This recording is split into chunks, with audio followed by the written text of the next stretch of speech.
So it's been about 3 years since I stopped counting calories, and I'll explain why in a moment. But first, I want to be very clear that I do believe most people would benefit from tracking their calorie intake for at least a week or two. It truly is an eye-opening and educational experience. And I can't tell you how many people have come up to me and said, Scott, I don't understand why I can't lose weight. I'm eating super healthy. And they truly are. I mean, they're eating mostly whole, natural, nutrient-rich foods and still not losing weight.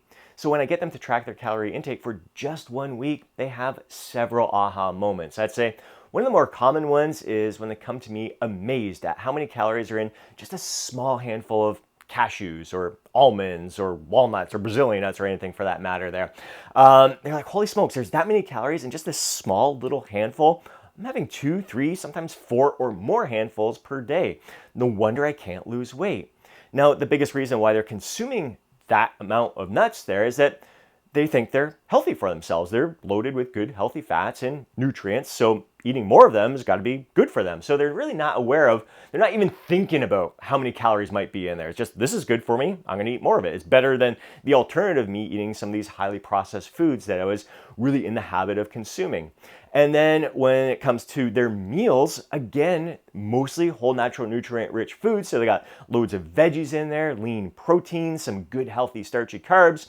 And they're thinking, this is a good, healthy meal. I should be able to lose weight on this. It's a good change up from how I used to eat before. But they're really surprised at how much larger the portion size is than what they would have expected. So there's a lot more calories in those meals than they had ever thought there would be in there. Now, for myself personally, when I lost 50 pounds of fat 13 years ago, counting calories played a huge role in my success, as with every fat loss phase that I went through afterwards whenever I had to kind of burn off any excess fat that I gained during a muscle building phase. And when you download the free Lose Fat, Get Jacked nutrition guide, I'll include a link down below in the description, as well as the first top pinned comment there.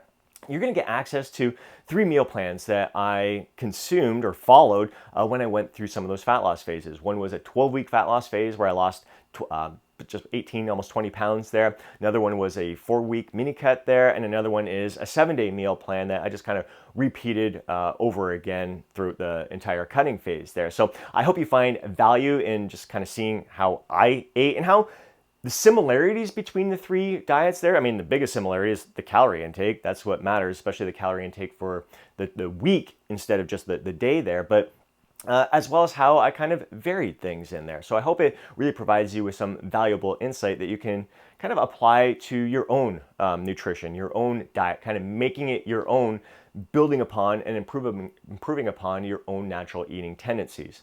So I'd say some of the biggest benefits of counting calories for me each of those times was the accountability. It really helped me be consistent when I had a target to aim for each and every day. And it also opened my eyes to how I could be flexible with my diet. When hitting my calorie target, I can still incorporate my favorite desserts, my favorite goodies, and still hit that calorie target for the day. Or if I go a little bit over, I just have to eat a little bit less the following day. Or I can just kind of look at my calories on a weekly basis rather than a daily basis. So if I go 400 or 500 calories over, I can even reduce it a little bit more through multiple days throughout the week instead there. So really big benefits for me personally when it came to counting calories during those fat loss phases there. So why did I stop counting calories? That's the big question, what this video is all about. And the main thing is structure. Like, I'm pretty damn structured with my nutrition. I eat a lot of the same meals. Breakfast, I kind of stick with one go-to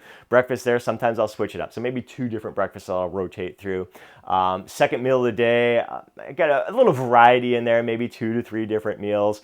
The third one is pretty similar each and every time. Dinner, I have about, say, 7 to 10 go-to dinners. So when you have structured in your overall nutrition there, and you're consuming, let's say, the same 4 meals often throughout the time, you're like, all right, I know those 4 meals. When I consume those in a day, it's usually about 2,000 calories. So it becomes redundant when you're eating the same kind of meals throughout the week or throughout the month there.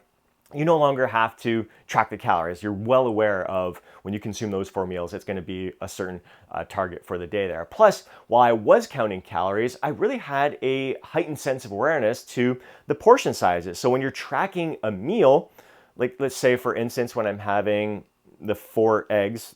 I know it's going to be 4 eggs each and every time. The mixed veggies. When I add the veggies on there, I really don't care much about the portion size of veggies. I try to get as much veggies as possible. But the oats and berries, when I'm measuring out the 2/3 cup of oats, I'm looking at the bowl, I'm like going, okay, I got a good idea of what that portion size of 2/3 cup oats looks like. I know that's 220 calories, so you have a good idea. I'm really keeping a keen sense of awareness of the portion size. Same thing with the Greek yogurt. When I have the 260 grams of plain Greek yogurt or any kind of Greek yogurt there, I'm like, I have a good idea of what it looks like in a bowl. The dinner meals, I kind of know when my plate is filled up with a certain amount, I know it's going to be a pretty good, like a certain amount of calories there. So having that keen sense of awareness with the portion size, as well as a keen sense of awareness when it comes to my satiety. So how satiated I feel after consuming a certain meal, and really learn to chew my food slowly, like taking my time eating my meals, not being afraid to put the fork down between bites and engage in conversation. When you do that, you recognize when you're satiated a lot sooner than if you're just scarfing down that meal as fast as possible. I mean, a lot of us don't take time to enjoy our meal. And I think you gain the greatest enjoyment out of a meal when you're taking your time chewing and savoring every bite rather than going, oh my God, I love this fast food restaurant. This is one of my favorite burgers or whatever. And you're eating it so fast that you're really not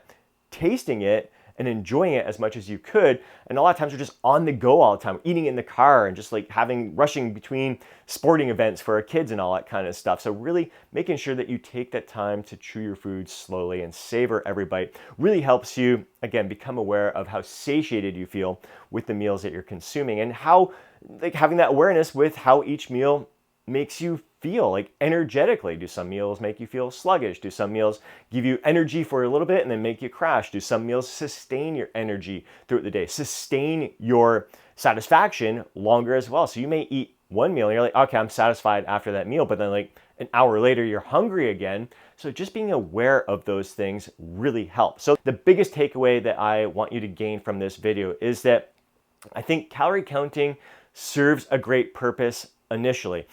It's going to give you that eye-opening and educational experience, but it's only going to do so if you have that heightened sense of awareness to what the portion sizes look like that you're consuming there, how satiated you feel, how those foods make you feel afterwards energetically, even kind of being aware of the macro content, like are you getting enough protein in your overall diet? So kind of opening your eyes to those things, but also opening your eyes to how you can incorporate all of your favorite goodies there and just simply improve upon and build upon your own natural eating tendencies, and doing so responsibly. So realizing that you don't have to pig out. No benefit comes from overeating and stuffing yourself or anything like that. So lots of learning and growing throughout the way. But I really think when it comes to calorie counting, your goal should be to eventually wean yourself off of it. And the only way you can do that is with that heightened sense of awareness. And every once in a while, revisit it, because I'll still count calories every once in a while.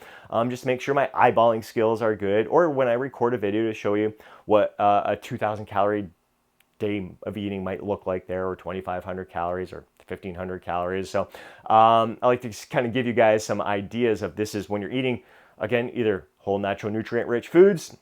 You see the portion sizes can be a lot larger. The volume of the food that you consume can oftentimes be more than if you're dining out or eating out and incorporating some of those goodies in there. You realize, like, or the nuts there, small little handful of nuts, a lot of calories, but doesn't necessarily fill up your stomach all that much. So having that heightened sense of awareness with all that is absolutely key.